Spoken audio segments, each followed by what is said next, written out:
Satyabama Institute of Science and Technology, Chennai and Sriperumbudur. தமிழ்நாட்டில் தாவேக ஆட்சி அமைக்க முழு ஆதரவு அளிப்பது என்று காங்கிரஸ் முடிவெடுத்திருக்கிறது. அண்மை செய்தியை பார்க்கிறோம். சட்டமன்ற தேர்தலில் வெற்றி பெற்ற 5 எம்எல்ஏக்களும் தமிழக வெற்றிக் கழகத்திற்கு ஆதரவு அளிக்க உள்ளனர். காங்கிரஸ் சார்பில் திமுக கூட்டணியில் 28 தொகுதிகளில் போட்டியிட்டு 5 தொகுதிகளில் வென்றிருந்தது காங்கிரஸ். இது பற்றிய மேலும் விவரங்களை தர இணைப்பில் இருக்கிறார் செய்தியாளர் ராஜகுமரன். ராஜகுமரன் வணக்கம். தற்போது 108+5 இணைந்திருக்கிறது. அடுத்தடுத்து என்ன நிகழ இருக்கிறது, விவரங்களை பதிவு செய்யலாம். தமிழக வெற்றி கழகத்திற்கான ஆதரவு 113ஆக அதிகரித்திருக்கின்றது. மேற்கொண்டு குறைந்தபட்சம் 5 சட்டப்பேரவை உறுப்பினர்களுடைய ஆதரவை பெறுவதற்கான முயற்சியிலே தமிழக வெற்றி கழகம் ஈடுபடும் என்று எதிர்பார்க்கப்படுகின்றது. தாவேகா தலைவர் விஜய் இன்று மாலை 3:30 மணி அளவில் சென்னை கிண்டியில் இருக்கக்கூடிய ஆளுநர் மாளிகையில் ஆளுநர் அர்லேக்கரை சந்தித்து ஆட்சி அமைப்பதற்கு உரிமை கோர இருக்கின்றார். அப்பொழுது சட்டப்பேரவை உறுப்பினர்களுடைய ஆதரவு கடிதத்தையும் வழங்க இருக்கின்றார்.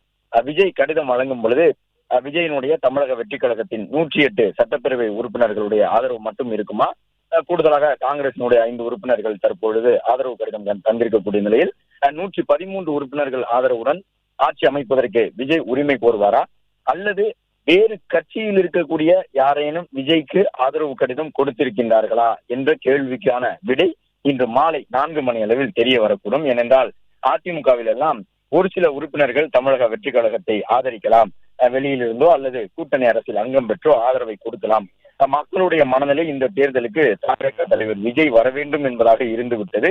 எனவே அந்த முடிவுக்கு நாம் உடன்பட்டு அதிமுக சார்பில் ஆதரவு கொடுக்கலாம் என்கின்ற ஒரு கருத்தை அதிமுக தலைமையிடம் அந்த கட்சியினுடைய நிர்வாகிகள் சட்டப்பேரவை தேர்தலில் வெற்றி பெற்றிருக்கக்கூடியவர்கள் எல்லாம் வலியுறுத்தி வருகின்றார்கள்.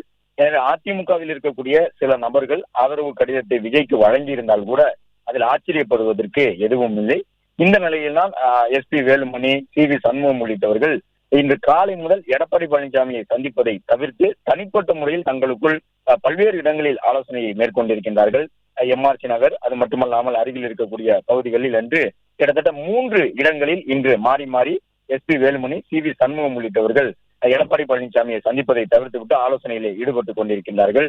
எனவே அதிமுகவில் இருக்கக்கூடிய ஒரு தரப்பு சட்டப்பேரவை உறுப்பினர்களின் ஆதரவு என்னவாக இருக்கின்றது, இன்று மாலை விஜய் கடிதம் கொடுக்கும் பொழுது அந்த ஆதரவு உறுப்பினர்கள் கடிதத்திலே தமிழக வெற்றி கழகத்திற்கு அதிமுக உள்ளிட்ட கட்சிகளை சார்ந்த உறுப்பினர்கள் யாரேனும் ஆதரவு கொடுத்திருப்பார்களா என்பது உட்பட பல கேள்விகள் இருக்கின்றன.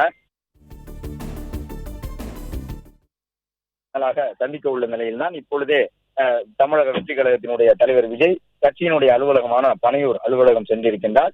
இன்னும் சற்று நேரத்திலே பனையூர் அலுவலகத்திற்கு காங்கிரசினுடைய நிர்வாகிகள், சோழங்கள் உள்ளிட்டவர்களுடைய அந்த ஆலோசனையின் பேரிலே காங்கிரஸ் கட்சியினுடைய நிர்வாகிகள் சந்தித்து 5 சட்டப்பேரவை உறுப்பினர்கள் தமிழக வெற்றி கழகத்திற்கு ஆதரவு தெரிவித்ததற்கான கடிதத்தை வழங்க இருக்கின்றார்கள்.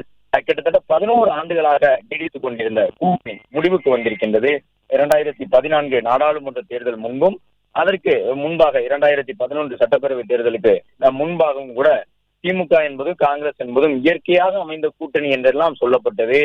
அந்த கூட்டணியிலே இப்பொழுது தமிழக வெற்றி கழகத்தின் மூலமாக ஒரு முடிவுரை எழுதப்பட்டிருக்கின்றது. 11 ஆண்டு கால கூட்டணி உறவை முடித்துக் கொண்டு அவர்கள் அதாவது அந்த கூட்டணியை விட்டு வெளியில் வந்திருக்கின்றார்கள். இந்த ஆதரவு கடிதத்தின் மூலமாக திமுகவினுடைய எந்த கருத்தையும் காங்கிரஸ் கேட்டு பெறவில்லை என்பது முக்கியத்துவம் கொண்டதாக பார்க்கப்படுகின்றது.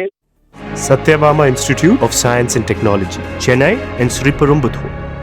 பிளே ஸ்டோர் மற்றும் ஆப் ஸ்டோரில் இருந்து பாலிமர் செயலியை QR கோடு மூலம் பதிவிறக்கம் செய்யுங்கள். செய்திகளை உடனுக்குடன் பெறுங்கள்.